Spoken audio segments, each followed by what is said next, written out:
شما کی هستین؟ یعنی چی کی هستین؟ وقتی آقای داشت عقدو میخون نگفت شما را به عقد تلان فیروز بیگ در آوردم.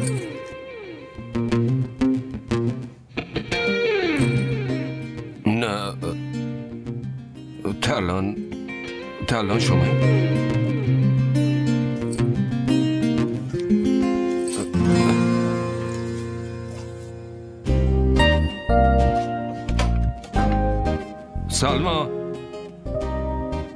سلما اون تو چیه؟ تلان چش شده؟ هیچی. آخه عروس مگه عروس اینه؟ آره ترلان همون داداش خوشگلم.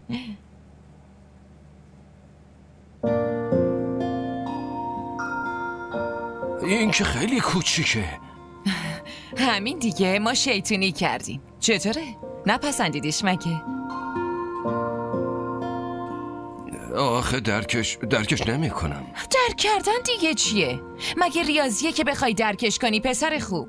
اون یه دختر معمولیه مثل بقیه یادمو. ها؟ البته خیلی خوشگله. چیه؟ برای چی ناراحتی؟ برو دیگه.